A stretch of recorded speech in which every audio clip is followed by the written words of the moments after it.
その初期投資がそもそもできませんっていう人も、卒業後は、某外資系、どうしたらいいと思う？アドバイス1。皆さんこんにちは、現代のもうけ姫ことまこです。今日は車椅子アスリートの人を呼んでお金、お仕事の話をしていこうと思います。自己紹介をよろしくお願いします。菅野元樹です。アスリートをやりながら会社を経営してたり、いろんなことやってます。今日仕事の話とか、僕たち障害を持った人がどうやって世の中うまく生きていくのかとか、むしろどうやってチャレンジしていくのかとか、そういう話カジュアルにできたらいいなと思ってます。お願いします。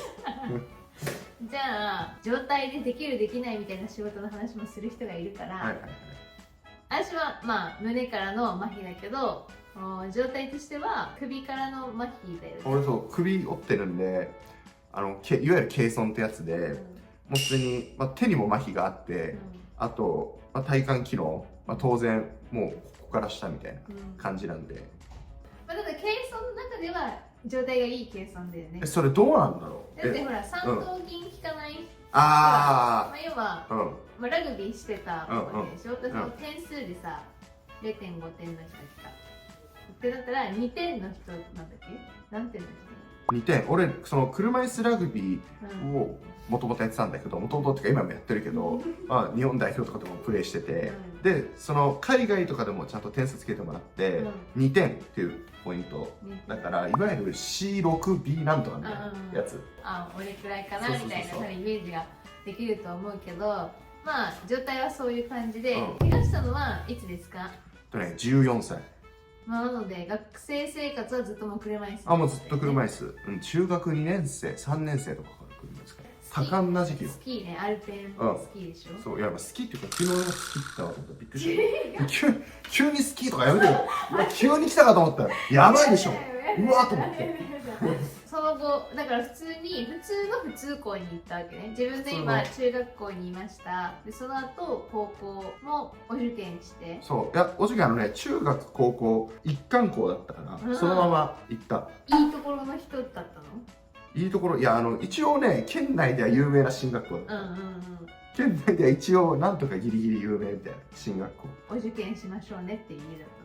たの？全然そんなんじゃないよ。うち母親とか父親が、どうせ一応みたいな感じで、なんか受験させたら、なんか合格したみたいな。高校とその学校で過ごして、で大学に行きました。大学どちらに行きましたか？大学は慶応義塾大学へ進学いたしました。だって頭いいってことだよね。だから勉強できると頭いいはそれ違うから、全然違う。入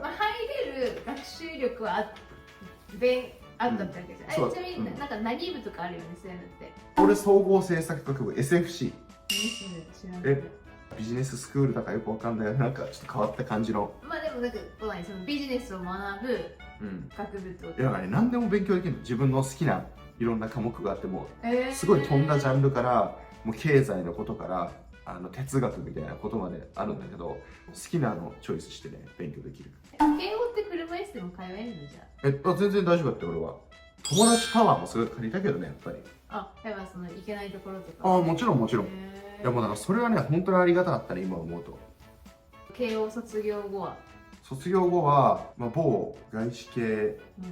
金融機関、資産運用関係、ファンドとかそっち系の運用やってるような外資系の。日本で？いや、アメリカの銀行だけど、日本の法人。そっから会社員を辞めて経営者になってるわけでしょ、今は。ビジネスしてることといえば経営者になるかな。じゃあ今は何をやってるんですか？やってきたことといえば、パーソナルトレーニングジムとかを経営してたりとか、もうそれ今やってないけど、あと今はね、普通にウェブ上の広告代理店とか、ウェブ広告代理店マーケティングコンサルティングとか、そういうことをやっていたりとか、これから今開発中だけど、知識持った人がこう学びたい人に、困ってる人にコンサルティングをするみたいな、オンライン上でね、アプリに入れて手軽に気軽にできるっていうものをちょっと今そういうプラットフォームを開発してたりとか、あとその他もろもろいろいろ、今回ね、障害がある人たちのお仕事事情っていうのは結構さまざ、まな状態があるから一概に全て言えるかどうかわからないけれども、基本的には収入が低い、またはお仕事になかなかつけないっていう方々がいらっしゃいます、それについてどう思いますか？収入が低いなら別に低いでいいと思ってて、俺は別になんでじゃあお金頑張って稼がなきゃいけないなと思ってるかっていうと、別に自分のやりたいこととか、好きなこととか、そういうのがすごいいっぱい多いのね、もちろんだからそれはお金がかかることだから、その分お金が必要だから、好きなことに本当にやるために俺はお金を稼がなきゃいけないなっていうのが原動力だし、でも別に例えばもし俺が趣味ゼロで、別に車も好きじゃない、スポーツもしない、なんか別に家で YouTube 見てれば俺幸せだなと思ったら全然働いてないと思う、もう家で毎日ゴロゴロして寝てるだけかな、とかもう思っちゃうし、ジムぐらい通うかもしれないけど、仕事がない、もしめちゃくちゃ稼ぎたいと思ってて、仕事がないって思ってんだったらそれは勉強不足でしょ単なる勉強不足でしょ。だって今なんてマジスマホ1台でお金作ろうと思えば作れることいっぱいあるんだから。そうだね、確かに。いや本当に、それを無視して仕事がないとか言ってるのはちょっと、例えばどっかに就職させてもらえるところがないって言ってんだったら、稼ごうと思えば稼げる世界なのに、仕事がないとか言ってしまうレベルの人はそれは企業欲しくないわけ、当然いらない。俺が別に経営してたら、そういうレベルの低いとかモチベーションの低い人はその障害とか関係ないよ、別に雇うメリットないじゃん、ってなるだけだね。じゃあいらないってなるだけだから、そういう能力をつけるとか勉強するとか、自分自身をちょっとある程度スキルを身につけていかないと厳しいんじゃないか。でもなんかそうやって言うと、例えば学ぶイコールスクールに通うのかとか、機材を、パソコンを買わなきゃできないじゃないかみたいな、初期投資がそもそもできませんっていう人もやっぱりいるわけよ。お金ないのにみたいな。わかりました。わかりました。じゃあ今から学校生活は終わり、普通に社会人としてなっている人たちが、じゃあ学ぶスキルを上げるってお金がないよ。ベースはお金がない。どうしたらいいと思う？アドバイス1、まず今日ブックオフ行って1冊100円でビジネスの本買えるから、100円、本当に100円で、コンビニでおにぎり1個買うか買わないからマジで。でそれ買って読もう。やっぱビジネス本って大事？だってこれ仕事で成長したいとか、スキルつけたいとか、仕事で就職先欲しいってなったら、絶対スキルある人の方がいいじゃん、お勉強した方がいいじゃん、本読んでそれだけのこと。なんかその気持ちをまず変えていくってことじゃん、精神的には。自分自身の知識とかスキルがついていくわけじゃん、でこういう世界があるんだな、自分で試してみよう、まずお金が作れるな、とかいろいろできるわけじゃん、でお金ができたらそれがどんどん次のステップに行くわけじゃん、じゃあ10万円できたな、中古でパソコンが買えるな、ってことはもっとこういう仕事ができるな、でいろいろ学んでいくわけじゃん、そしたらこういうことができるんじゃないかってやってるうちにいつの間にかスキルがついてるわけじゃん、でじゃあどっかの会社の面接に行きました、1年前の自分と今の自分と同じ面接で話した時に、1年前、何があなたできるんですか、いやちょっと得意なこととか得意にはないんですけど、じゃあその1年後、いや僕いろいろこういうこと勉強してて、こういうことに興味があって、こういうことにチャレンジしたいと思ってます、言える。さらに今パソコンで普段動画編集とかで仕事をしていて、あるいはいろんなこういう経験があって、こういうことにもコーディングとかできるんで、ぜひ僕対応するメリットありますよ、って言える。違うじゃん。わかる。だからもうそこなんだよね。やっぱりそのさ、身体とかそういう動向でさ、なんかできないっていうテンションでやっぱ面接とかお話ししたら、でも企業的にはさ、取りたくないわけよね。奉仕活動みたいになって。そう奉仕活動じゃないからねビジネスはね。結局奉仕活動をするってなったら、奉仕活動をする分のお金しかやっぱり与えないわけだから、そうじゃないやっぱ自分の価値を、得意なことっていうわけではなくて、自信をつけることっていうのはすごい大事なんだろうなってめちゃくちゃ思うけど、じゃあ例えば、田舎暮らしの人もいてて、選択肢もそもそも少なければ、物理的に建物もバリアフリーが整っているところがありません、だから例えば雇えませんみたいなこともやっぱりあるわけで、でだったらやっぱりオンラインのお仕事って田舎の人ほど、または重度の人ほどいいわけじゃん。めちゃくちゃいいと思う。その仕事って今結構あると思う。あると思う。めちゃくちゃあるよ。超あるよ、需要。ためにはでもまあ一応前段階としてやっぱりパソコンスキルとかそういうのは必要だけど、でもなんか最近とかさ、そのデザインの仕事の人とかが天井人の人で、今デザインとかもたまにこう建築のところでこうちょっとバイト的にやってるんですみたいな、でデザインできるんですかって聞いたら、いやしたことない、でもなんかキャンバとか使ってって言って、キャンバ使ってデザインをしてるでいいんだって私はすごい思ったの。おお、全然いいんじゃない。そのできない、今までやったことない人もキャンバを使うだけでデザイン料をもらえるんだみたいなね。なんかそんなことでいいんだったら、それこそ知識なくてもできるじゃん。キャンバ使えばいいんだし。い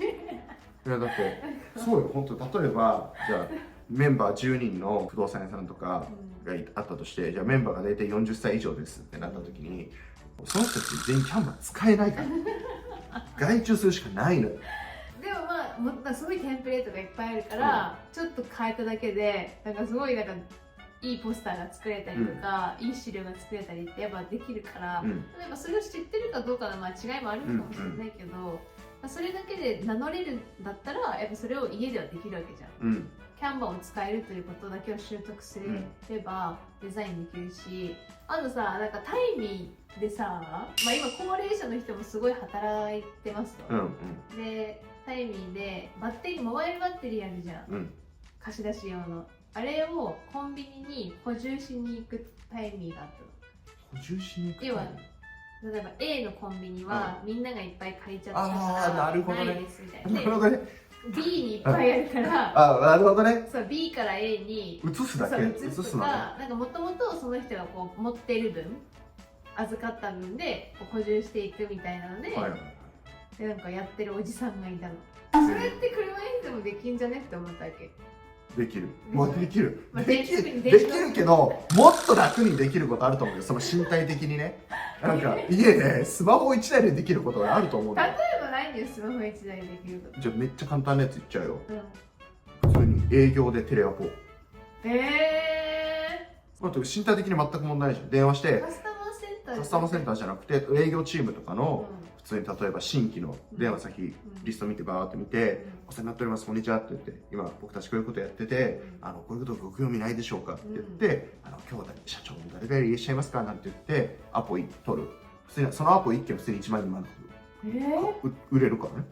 電話1個でできるじゃん。そうですね。それだけ。それだったら別にどこにいたってさ、いいわけじゃん。家でできる仕事って結局田舎だろうが都会だろうが関係ないから、家だからっていうかその電波があればっていうところだから、そういうところの探し方も分かんないのかな、みんな。仕事の探し方。それもね、ネットリテラシーだと思ってて、検索力って俺大事だと思ってて。わかるわなんか適当なわけわかんない検索ワード入れて、結果出なくて、うわ出ねえじゃん意味わかんねえって言うんじゃなくて、普通にいろいろ試してみるっていうか、要は今 AI にプロンプトって入れるじゃん。そうするといろいろ生成してくれるじゃん。そのプロンプトのこれライトバージョンだと思って俺うまく検索させるって。だからそこも結構スキルだから、いろいろ自分で試して勉強だよね。だから俺はそういうなんかスマホ講座みたいなのがあってもいいのかなって思ったの。なるほどね。30分1000円とかってみたいな。例えばじゃあ旅行に行きますって時に、ホテルの探し方であったり、バリアフリー情報の見つけ方みたいなのも、私は結構国内だったら簡単にできるなって思ってる話じゃん。でも意外と分かんないっていう人がたくさんいるから、